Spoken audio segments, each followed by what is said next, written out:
The Sensex crossed 44,000 mark this week. Now every investor wants to know, should we take profit from equity mutual fund? और अगर Sensex के 52 week लो जो 25,638 था जो मार्च में हुआ था, अब अपने लो से 72% हाई पर ट्रेड हो रहा है। जैसा कि आप सभी जानते हैं, कोविड-19 को ग्लोबल पैंडेमिक डिक्लेयर करने के बाद मार्केट क्रैश हो गया था। भारत में लॉकडाउन को सख्ती के साथ लागू किया गया और रिजल्ट मार्च में मार्केट क्रैश। यहाँ तक सब कुछ एक नॉर्मल सिचुएशन था, जैसा होना चाहिए था, पर अप्रैल के बाद मार्केट फिर पीछे मुड़कर नहीं देखा और आगे बढ़ते बढ़ते ऐतिहासिक 44,000 का आंकड़ा पार कर गया। ऐसे में सभी इन्वेस्टर्स जिसके रिटर्न नेगेटिव में दिख रहे थे, वो ग्रीन कलर के साथ साथ अच्छे रिटर्न में दिखने लगे। अब ऐसे इन्वेस्टर्स को ये डर बना रहा है कि उनका ये रिटर्न फिर से रेड कलर में दिखने ना लगे। पर क्या इक्विटी मार्केट राइजिंग कोई रीज़न हो सकता है कि आप मार्केट से निकल जाएं? नहीं, नेवर। मैं आपको ऐसे पॉसिबल रीज़न बताऊंगा जिसके कि आप खुद डिसाइड कर पाएं मार्केट में इन्वेस्टेड रहना है या प्रॉफिट बुक करके निकल जाना चाहिए। ऐसे ही रोचक तथ्यों को जानने के लिए हमारे चैनल को सब्सक्राइब कर लें और बेल आइकन को प्रेस कर लें। मैं ऐसे ही रोचक तथ्य के वीडियो आपके सामने म्यूचुअल फंड और स्टॉक से रिलेटेड लेकर आते रहता हूं। Reason number 1, have I reached my goal. आप प्रॉफिट बुक करके मार्केट से निकल सकते हैं अगर आप किसी ओकेज़न या किसी प्लान के लिए इन्वेस्टेड किए हैं और आपके प्लान किए हुए ओकेज़न का टाइमिंग आने वाले 3 to 6 मंथ के अंदर है।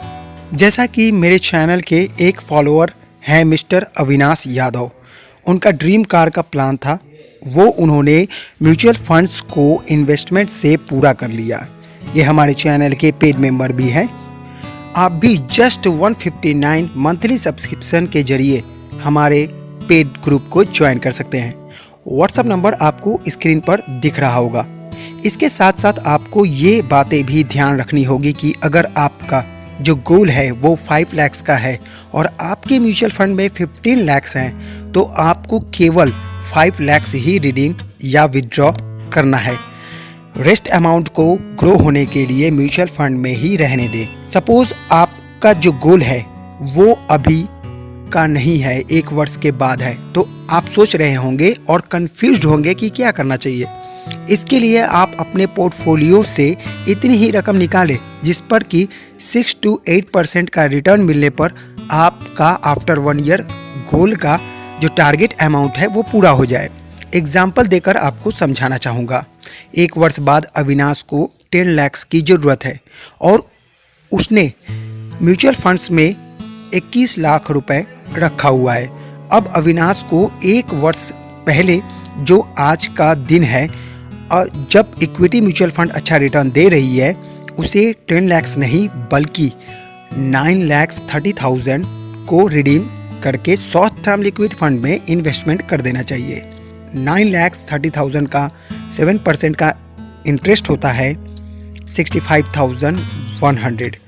1 वर्ष बाद जब अविनाश को अपने गोल के लिए 10 लाख की ज़रूरत पड़ेगी, वो रिस्क फ्री लिक्विड फंड से निकाल लेगा और जो अमाउंट इक्विटी म्यूचुअल फंड में है उस पर रिटर्न मिला तो वहाँ से भी इन्वेस्टमेंट पर रिटर्न बनाता रहेगा। नेक्स्ट केस की बात करें कि अगर आपका गोल अभी भी 5 to 10 ईयर्स है, then keep investing in mutual fund. Reason number 2, move out of riskier belts. Suppose आपको किसी ने पोर्टफोलियो के बारे में नहीं बताया था और आपने अपना पोर्टफोलियो ऐसा बनाया है जो हाईली रिस्की है। जैसे कि आपने अपने पोर्टफोलियो में एक से ज़्यादा मिड एंड स्मॉल कैप को ऐड कर दिया है, या कोई ऐसा फंड जो गलत सेलेक्ट हो गया है, या फिर कोई ऐसा सेक्टोरियल फंड को ऐड कर रखा है आपने जो कि हाईली रिस्की है। यदि ऐसी गलती हो गई है आपसे, तो आपको अपने पोर्टफोलियो को इमीडिएटली करेक्ट करना चाहिए और मिड एंड स्मॉल कैप के फंड्स को लार्ज कैप में शिफ्ट करना चाहिए। ऐसा इसलिए कि इक्विटी मार्केट गिरता है तो स्मॉल एंड मिड कैप बहुत ज़्यादा गिर जाते हैं। लार्ज कैप कम रिस्की भी होते हैं in comparison of mid and small cap. यही सजेस्ट करूंगा कि अपने पोर्टफोलियो में जो आपने अनवांटेड रिस्क रखा है उसे कम करने का गोल्डन अपॉर्चुनिटी है जो कि आपके पास है। Reason number 3, rebalance your portfolio. आपने अगर अपने ऑल टाइम सेविंग्स की इक्विटी म्यूचुअल फंड में इन्वेस्टेड कर रखा है तो आपको भी अलर्ट होना चाहिए। निफ्टी एंड सेंसेक्स के इंडेक्स से ज़्यादा आपको अपने एसेट एलोकेशन पर ध्यान करना होगा। एसेट एलोकेशन कहने का मतलब है अपने इक्विटी म्यूचुअल फंड से कुछ रिडीम करके डेट फंड एंड गोल्ड में इन्वेस्टमेंट करना। मैंने ऐसा नहीं कहा कि आज और अभी करें, मैंने आपको अपने एसेट एलोकेशन पर अलर्ट रहने के लिए कहा, अर्थात सही समय पर जब इक्विटी डाउन हो तो आप गोल्ड के रिटर्न से ज़्यादा प्रॉफिट बनाएं और डेट या लिक्विड फंड के अमाउंट को लो रेट के एनएवी परचेस करके अपने रिटर्न को फ्यूचर में और ज़्यादा बढ़ाएं। आपके सेविंग्स का एक्सपोजर ऑल एसेट्स क्लास में सही समय पर करते रहें। गोल्ड में अपने सेविंग्स का 15% से ज़्यादा इन्वेस्टमेंट ना करें अगर आप मॉडरेट इन्वेस्टर्स हैं। Lump sum investment beneficiaries can sell. आपने अगर मार्च अप्रैल में लमसम किया था 1 वर्ष के लिए इक्विटी म्यूचुअल फंड में तो आप रिडीम कर सकते हैं। बहुत ऐसे इन्वेस्टर्स होते हैं जो अपने सेविंग्स पर बैठे होते हैं और सही समय पर जब मार्केट डाउन होता है लमसम करते हैं। आप भी ऐसे अगर इन्वेस्टर्स हैं तो आप रिडीम कर सकते हैं। ऐसे ही रोचक तथ्यों को जानने के लिए हमारे चैनल को सब्सक्राइब कर लें और बेल आइकन को प्रेस करें। फिर मिलेंगे एक अनोखे वीडियो के साथ।